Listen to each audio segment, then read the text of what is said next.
يا رب بالمصطفى بلغ مقاصدنا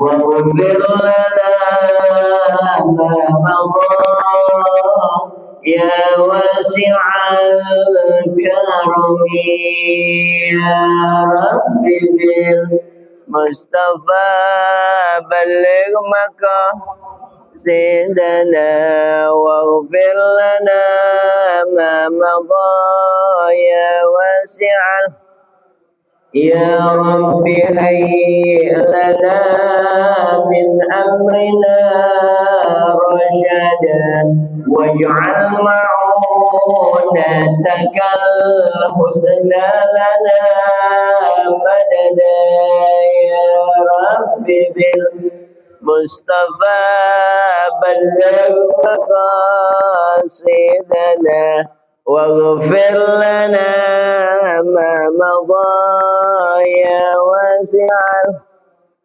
ولا تكلنا إلى تدبير أنفسنا فالنفس تعجز عن إصلاح ما فسد يا رب بالمصطفى بلغ مقاصدنا واغفر ما مضى يا واسع أنت الكريم وقد وجهت يا أملي إلى رجائك وجها سائلا ويدا يا رب بالمصطفى بلغ صيدنا واغفر ما مضى يا واسع ولرجاء ثواب أنت تعلمه فاجعل ثوابي دواما ستر لي أبدا يا رب بالمصطفى بلغ مقاصدنا واغفر لنا ما مضى يا واسع الكرم اللهم صل وسلم وبارك عليه وعلى آله. Bismillahirrahmanirrahim. Halaman 42 41 dulu ya. 41 bawah. Masih membicarakan tentang adabus shalah, itu tentang tata krama, cara-cara dalam melaksanakan sholat. Kitab yang kita bahas pada malam hari ini adalah kitab Bidayatul Hidayah karya Imam Ghazali. Dalam kitab ini bahwa sholat itu terkadang memang susah menghadirkan hati, sehingga sholat kita kekhusyuannya kurang.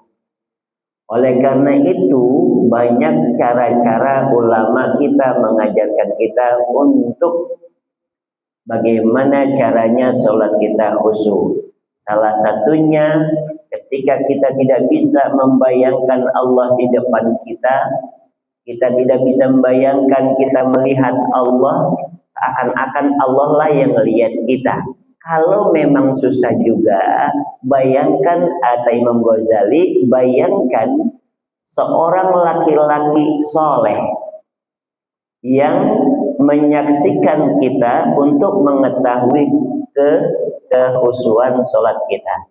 Imam Ghazali di sini katakan di halaman 41, faqaddir anna rajulan salihan min wujuhi ahli baitika yanzuru ilaika liya'lama kaifa salatuka. Katanya faqaddir, renungkan, bayangkan, kira-kirakan anna rajulan, sesungguhnya seorang laki-laki salihan yang saleh min wujuhi ahli baitika, dari keluargamu, yang zuru ilaika, yang melihat akan kamu. Untuk apa? Liya'lama, supaya dia mengetahui kaifa sholatuka, bagaimana sholatmu. Jadi kalau kita ketika sholat membayangkan kita sholat karena Allah, kemudian kita bayangkan juga kita melihat Allah. Kalau nggak bisa juga Allah seakan-akan melihat kita, enggak kena juga nih. Bayangin kita lagi dinilai sama saudara kita yang ahli ibadah, yang sholatnya bagus, lagi menilai kira-kira sholat kita bagaimana. Kalau nggak bisa juga, aduh bagaimana ini, susah juga. Nah, kemudian nanti di bawahnya juga ada cara-cara bagaimana untuk meringankan supaya khusyuknya ada.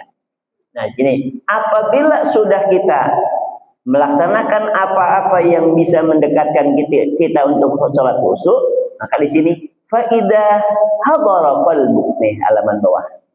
Ya, 3 baris dari bawah. Faidah hadara, maka apabila telah hadir qalbuka, hatimu. Kalau kita sholat udah siap nih, kita sembahyang apa nih sekarang nih? Jangan kadang-kadang, kalau saya kadang-kadang nih sholat khotib Jumat, kadang-kadang di atas mimbar saya masih mikir apa yang gue sampaikan nih. Agak disiapin materinya apa dari rumah, kadang-kadang udah bingung apa yang gue sampaikan nih gitu. Kadang-kadang apalagi dulu pernah saya sholat khotib Jumat 3 kali berturut-turut karena khotibnya kagak datang. Gimana nih, tengok nih. Kita ada beberapa anak muda, 3 orang, 4 orang itu sudah siap jadi badal. Kalau khotib kagak datang, siap naik. Ada yang satu udah pergi aku jadi badal, akhirnya sholat di tempat yang lain. Nah, saya di situ 3 kali berturut-turut jadi khotib. Ini khotib belum datang juga nih, ketika nggak ada juga. Akhirnya 3 kali berturut-turut. Nah, ketika begitu bagaimana? Di atas mimbar apa yang gue sampaikan ini?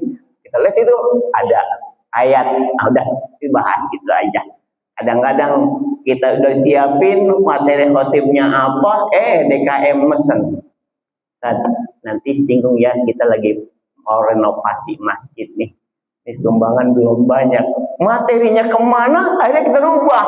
Dengan bagaimana caranya masjid ini banyak orang yang mengikut berpartisipasi dalam pembangunan. Terus begitu selesai, makasih ya, ini baru kena. Mungkin yang kemarin udah disulin juga sama yang lain juga. Tapi karena fokus pada materi yang udah disiapin, akhirnya nyerempet doang. Nah, ini kita langsung fokusin ke pembangunan masjid. Nah, ini baru kena. Gitu katanya tuh. Nah, ketika kita sholat juga begitu. Ini sholat apa? Johor apa asar? Kadang-kadang usul fardhu zuhri, pas begitu Allahu Akbar, ini main asar lah. Nah, gitu kan? Kadang-kadang seperti itu tuh. Nah, bagaimana kalau misal begitu? Faidah hadara qalbuk, apabila kita sudah siap nih, hati kita sudah tertuju. Saya lagi sholat johor. Johornya 4 rakaat. Saya udah siap jadi makmum. Saya udah siap jadi imam. Udah hadir nih hati kita. Fala tatruk, maka jangan kau tinggalkan al-iqamah. Maka jangan tinggalin qomat. Walaupun wa in kunta wahdaka, sekalipun kita sendiri, jangan tinggalin qomat. Kemarin kan Ustaz Habib Muhammad kalau misalnya kita sholat sendiri, kemudian kita qomat, maka nanti makmum, malaikat ikut jadi makmum. Gitu. Apalagi kalau misalnya kita pakai azan dulu, qomat juga, kemudian malaikat akan turun juga mendoakan kita yang sholat sendiri. Walaupun kita sholatnya sendiri dengan azan dan qomat, malaikat ikut berjamaah. Mari tanya Habib, bagaimana niatnya? Apa niat jadi imam? Kan malaikat turun, niatmu ada sendiri baik, enggak usah niat jadi imam, makmumnya gak kelihatan. Nah, kalau kita sudah siap, hati kita sudah fokus nih, wudu udah, pakaian udah rapi, udah menghadap kiblat, fala tatruk, maka jangan kau tinggalkan al-iqamata, akan iqamah. Allahu Akbar, Allahu Akbar. Asyhadu an la ilaha illallah, asyhadu anna Muhammadar Rasulullah, hayya 'alas shalah, hayya 'alal falah, qad qamatis shalah, Allahu Akbar, Allahu Akbar, la ilaha illallah. Qomat. Kadang-kadang ada yang Kadang-kadang kalau misalnya ajannya komatnya barang-barangnya cepat, kadang hayal sholati hayal falah, qad qomatis sholati qad qomatis sholat, itu kadang-kadang ada yang begitu tuh. Yang betul begini, qad qomatis sholat tuh. Ya, qad qomat fi'il as-sholatu jadi fa'il. Qad qomatis sholatu qad qomatis sholat.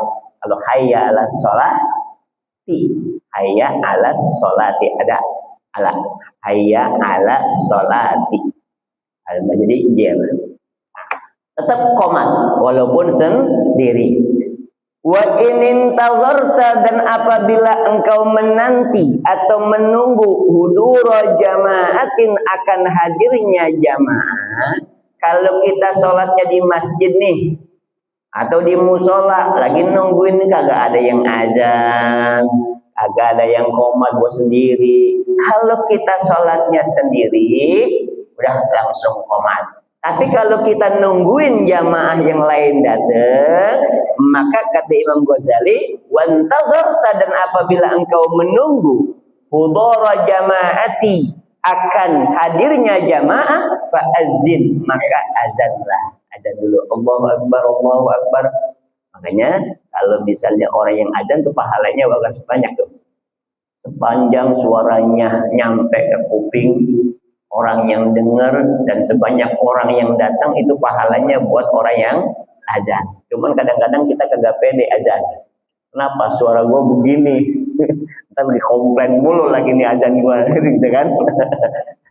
Nah, jadi kalau kita pengen menanti adanya jamaah sehingga kita sholatnya tidak sendiri tapi berjamaah, maka fa'adzin, maka azanlah. Tsumma akim, kemudian qomat. Kalaupun nanti udah azan, enggak ada makmum, ya udah sekalian qomat. Dia yang azan, dia yang qomat. Pas begitu sholat, ada makmum di belakang atuh, loh, tepuk pundaknya. Akhirnya dia yang azan, dia yang qomat, dia yang merangkap tuh, dia dapat pahalanya. Nah, selanjutnya, fa idza aqamta, maka apabila engkau sudah berdiri, fanwi, maka niatlah. Niat, kalau udah diri, niat.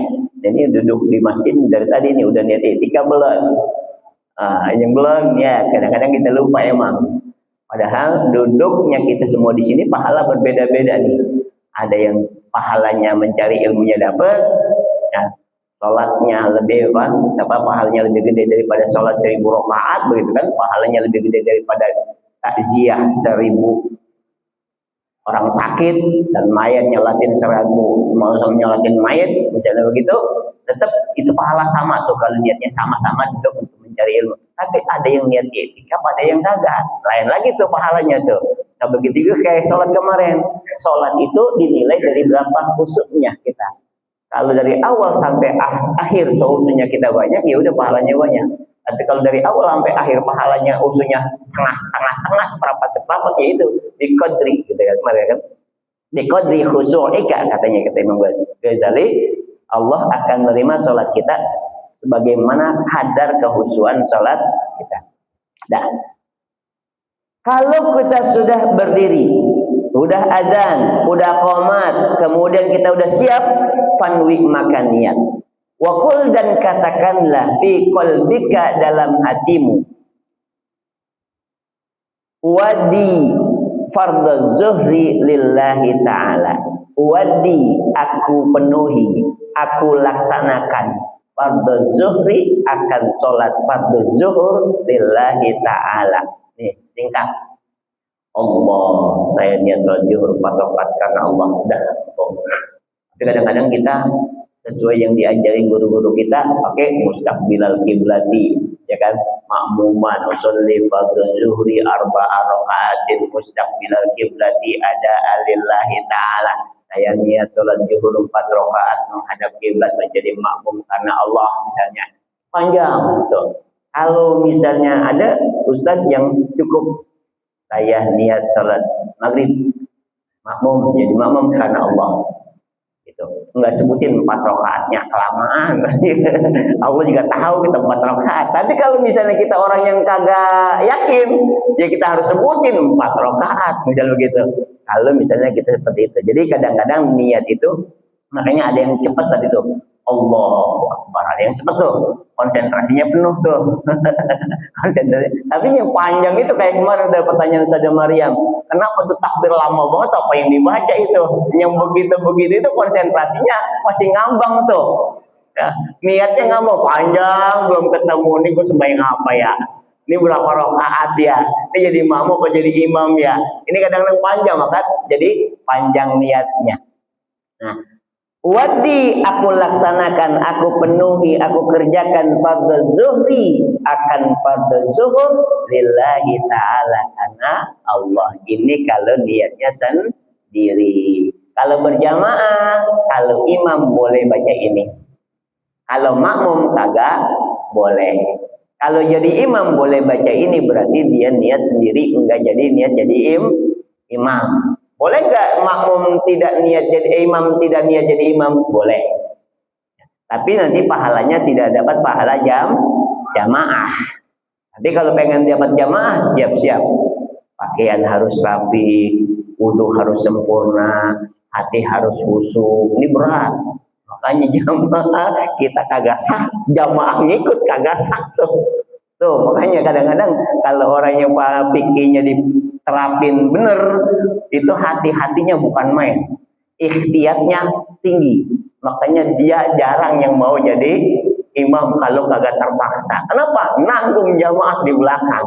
Apalagi pakaian kita kotor. Sembahyang Allahu Akbar. Ingat nih pakaian gue najis apa kagak? Diterusin. Ya udah, kalau dia najis kena tuh di belakang. Nah, oleh karena itu sebelum sholat yakinkan dulu. Kalau udah yakin, insya Allah al-yakin la yuzalu, bisa keyakinan akan menggugurkan keraguan. Wadi aku penuhi fardhu zuhri, akan fardhu zuhri lillahi ta'ala. Waliyakun, dan hendaknya engkau. Dalika, yang demikian itu hadiran, hadir fi qalbika, di dalam hatimu, inda takbirika, ketika takbirmu. Takbiratul ihram. Kalau begitu hendaknya usolli wadi fardhu zuhri itu dihadirkan dalam hati kita. Allahu Akbar. Di dalam hati kita hadirkan niatnya dalam hati. Jadi kalau usolli fardhu zuhri arba rakaatin itu bukan niat. Itu hanya sebatas pelafal niat yang nanti akan kita ingatkan, hati kita itu yang akan kita baca. Namanya itu bukan niat, namanya melafalkan niat. Dalam tingginya talaffuzin niat, melafalkan niat. Ketika kita sudah menghadirkan niat tadi dalam hati kita ketika takbiratul ihram, hendaknya itu harus kita hadirkan dalam hati kita. Wala ta'zub, dan jangan kau hilangkan angka darimu an-niyatu niat tadi. Wala ta'zub, dan jangan engkau hilangkan angka darimu an-niyata, akan niat qabl faragi, sebelum selesai minat takbiri, daripada takbir. Jadi jangan kosongkan, jangan hilangkan dalam hati kita niat tadi sebelum takbiratul ihram. Jangan Allahu Akbar niat masih bersambung. Jadi niat itu antara alif dan ra. Maka panjangin Allahu Akbar. Niat ada di antara posisi itu. Jangan Allahu Akbar ketika Allahu Akbar kayak sama dengan membaca tasbih sholat Idul Adha, Idul Fitri. Allahu Akbar, subhanallah, walhamdulillah, wala ilaha illallah, wallahu akbar. Itu kan bukan ketika takbir tuh. Jadi Allahu Akbar dalam sholat Idul Fitri, Idul Adha kan ada takbir 7 kali. Yang pertama, yang kedua 5 kali. Itu bukan baca subhanallah, walhamdulillah, wala ilaha illallah, wallahu akbar pada saat Allahu Akbar, tapi setelah takbir Allahu Akbar, subhanallah, walhamdulillah, wala ilaha illallah, wallahu akbar. Tapi beda dengan niat. Kalau niat itu ada di antara alif dan maka jangan kosongin niat itu sampai sebelum habisnya minat takbir. Jadi jangan ketika Allahu Akbar di tengah-tengah itu tidak ada niat. Kalau bisa niat penuhin di situ, sempurnakan di situ sebelum takbir selesai. Allahu Akbar.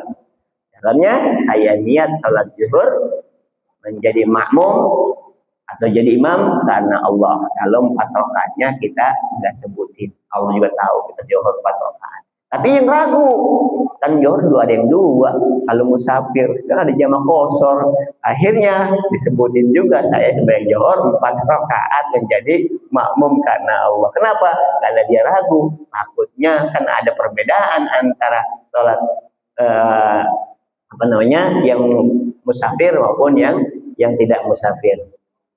Warfa dan angkatlah yadaika akan kedua tanganmu inda takbiri ketika takbir.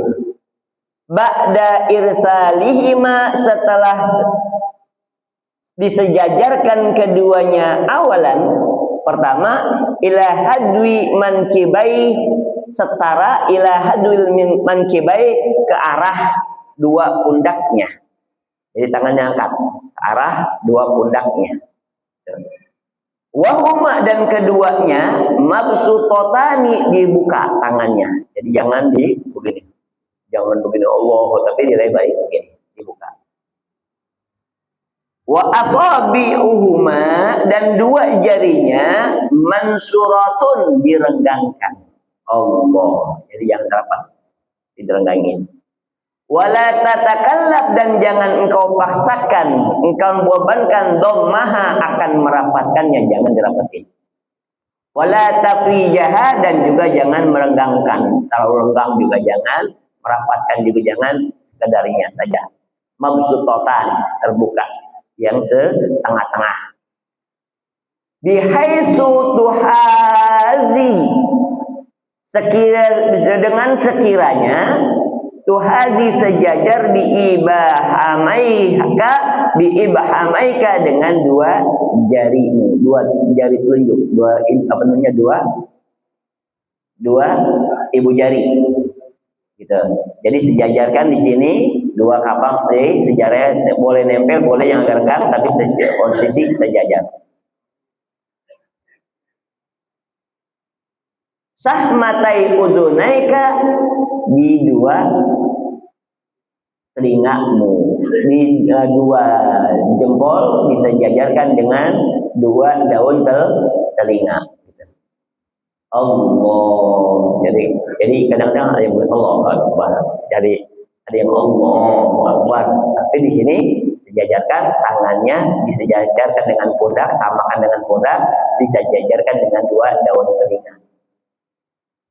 Wa biru'usi asabi'ika dan ujung-ujung jarimu a'la lebih tinggi udunaika akan kedua kupingmu. Jadi jari-jari ini ujungnya lebih tinggi, berarti posisi begini. Bukan begini, tapi di posisinya sini, tamai di atas pundak, kemudian jempolnya disejajarkan dengan kuping, jari-jarinya ujungnya lebih tinggi daripada daun kuping.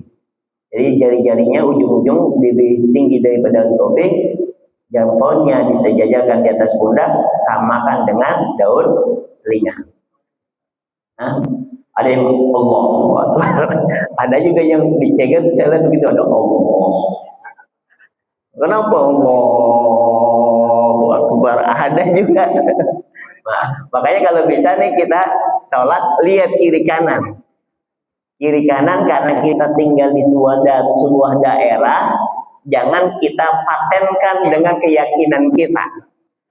Ya, karena kita lihat situasi kondisinya di lingkungan kita bagaimana. Jangan keadaan situasinya begini, kita ngikutin sesuai dengan kita saja. Akhirnya apa yang terjadi? Misalnya di Masjidul Jihad, saya pengurus juga Masjidul Jihad itu.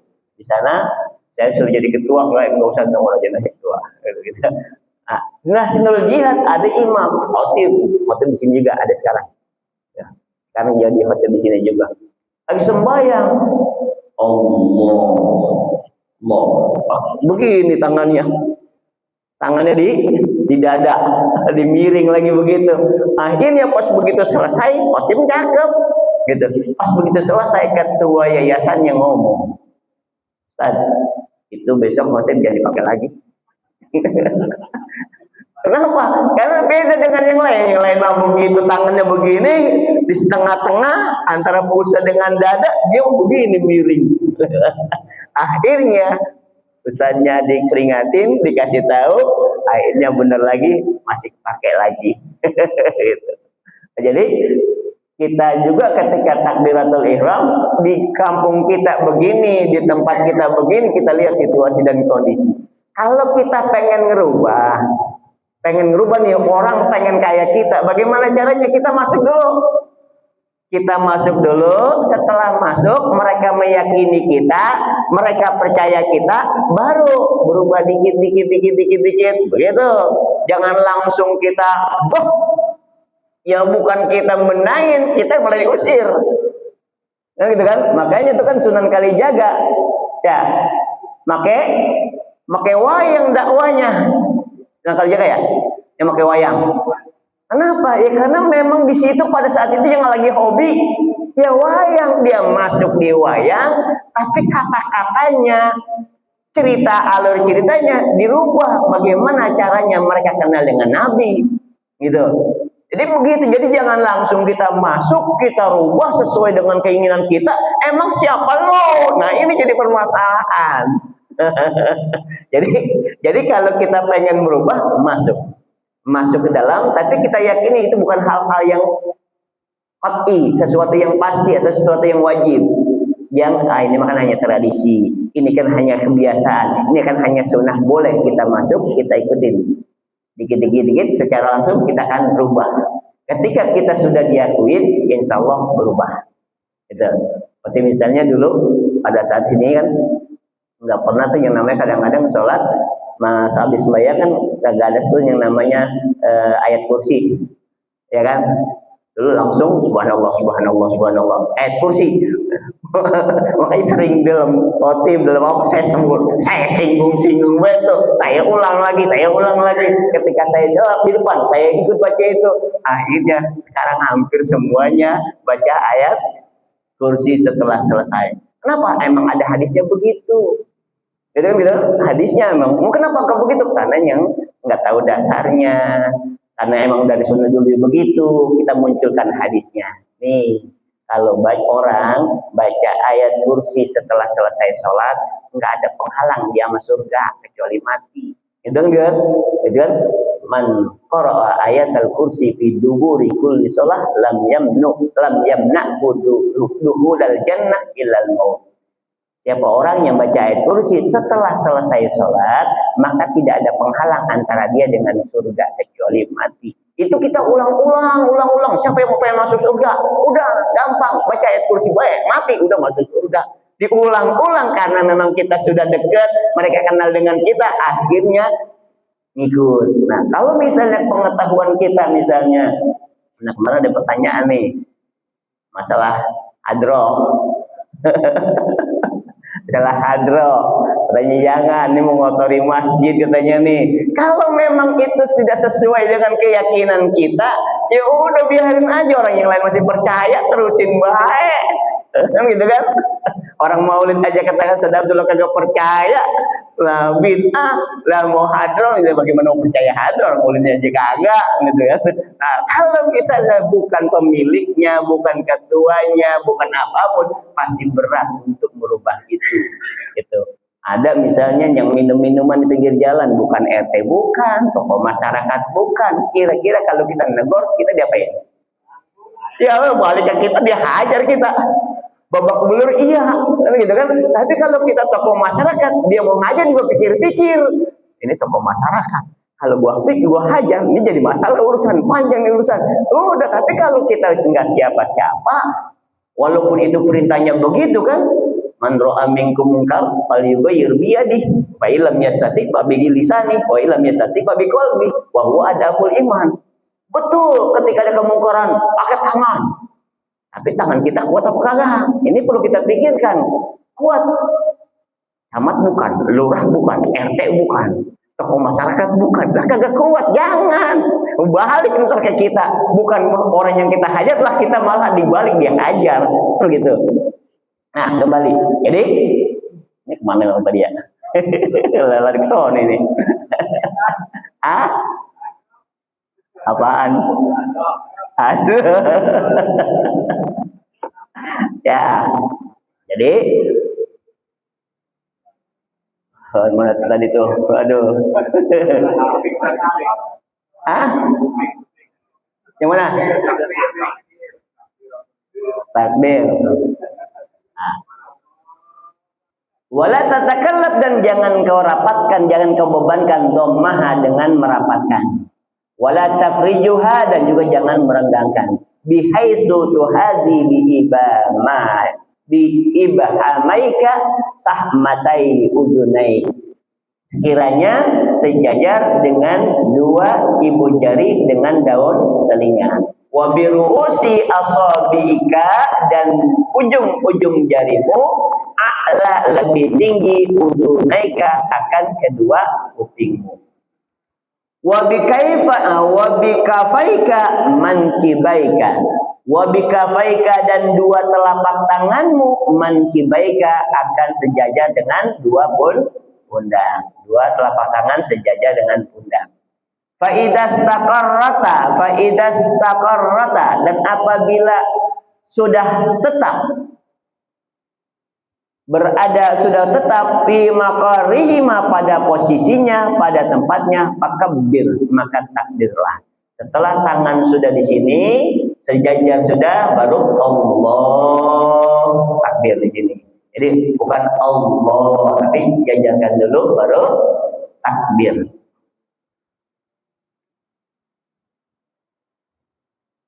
Summa arsilhuma, maka kemudian arahkan birifkin, dengan lembut, dengan pelan, wala tadfa, dan jangan dihentakkan yadaika, kedua tanganmu, inda rafi, ketika bangun. Jangan ketika bawah Allah wa akbar, jadi sedak Allah akbar, tapi Allah turunkan dengan lembut. Atas Allahu akbar.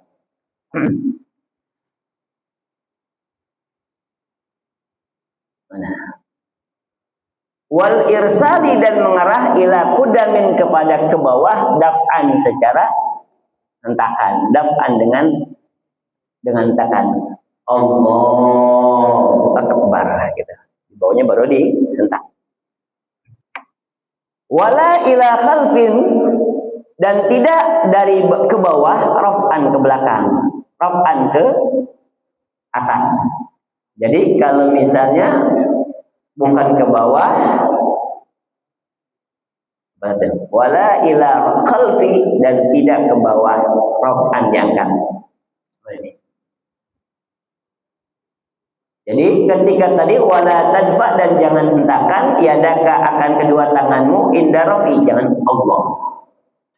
Wa arsil ila kudamin, dan turunkan ke bawah, jadi pelan-pelan, Allah, turunin pelan-pelan ila kudamin, ke bawah, daf'an, serta Allahu akbar. Jadi turunin ke bawah baru dihentak. Jadi jangan di atas ke atas Allah, jangan, tapi ini Allahu akbar, ke bawah baru dihentakkan. Wala tanfudhuma, dan jangan dikibaskan, jangan digerakkan, yaminan, ke tangka kanan, wala shimalan, dan juga jangan ke kiri. Jadi jangan digerakkan Allahu akbar, jangan ke bawah, ke samping, misalnya begitu. Allahu akbar, langsung ke bawah, tidak digerak-gerakkan ke kiri dan ke kanan. Faida arsaltahuma, maka apabila engkau melepas keduanya, fastanif, maka mulailah rafuhuma, mengangkat keduanya, ila sadrika, kepada dadamu. Allahu akbar, ke dadamu. Wa akrim, dan muliakanlah, angkatlah, tinggikanlah, al-yumna, yang kanan, biwada'ihima, dengan meletakkan, biwada'ihya, dengan meletakkannya, alal yusra, ke kiri. Jadi angkat tangan kanannya, letakkan di tangan kiri. Wansur dan renggangkan asabi al-yumna, tangan kanan direnggangkan, jari-jari kanan direnggangkan, ala tuli zira'ika, sepanjang pergelangan. Jadi tangan ini dilebarin, direnggangkan sepanjang pergelangan, dilebarin, tutup semuanya. Al-yusra yang kiri, waqbid dan genggamlah, biha dengannya, ala qo'iha atas sikunya, genggam. Di mana posisinya? Posisinya dalam kitab Bina Husaniyah kalau tidak salah itu ada 2 riwayat dari Imam Ali dalam sebuah hadis. Ali melihat Nabi sholat tangannya di bawah pusar. Hadis yang lain di kitab yang sama tangannya di atas pusar, antara pusat dengan dada. Nah, ini kalau Imam Malik di bawah. Jadi Imam Malik maka di sini tapi dilepas begitu. Kalau Imam Abu Hanifah di bawah pusar. Di bawah pusar, Imam Abu Hanifah, Imam Ahmad juga di bawah pusar, Imam Syafi'i di antara pusar dengan dada. Kalau misalnya kita lihat 2 hadis itu, yang satu di atas pusar, yang satu di bawah pusar, kalau kita logikakan, maka posisi yang pertama adalah di atas pusar. Logikanya pertama nih, kenapa? Karena kalau nggak mungkin Nabi itu lama-lama dari bawah ke atas. Tapi tangannya kan Nabi Muhammad itu, Nabi itu kalau sebaca ayatnya kan panjang-panjang. Kadang-kadang Al-Baqarah di 1 ayat, 2 juz 1 ayat. Kira-kira tangan ini capek apa enggak? Kalau capek, kira-kira turun apa naik? Turun. Makanya Sayyidina Ali melihat Nabi tangannya di antara pusar dengan dada, dan tangannya di bawah pusar. Nah, kemungkinan Imam Syafi'i mengambil di antara pusar dengan dada, gitu. Nah, kita rata-rata di antara pusar dengan dada, gitu. Stabil. Mana tuh tadi?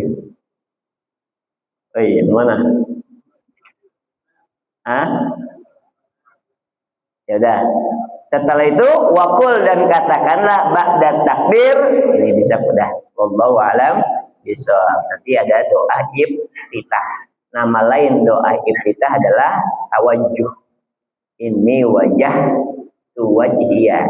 Itu nama lain dari doa iftitah. Apa hukumnya? Sunnah. Enggak dibaca, enggak apa-apa. Tapi pengen dapat pahala, ya baca. Rugi katanya tuh, kata Pak Sugeng, kalau sunnah kagak dikerjain, rugi. Jadi sunnah pengertiannya yang apabila dikerjakan dapat pahala, bila ditinggalkan rugi.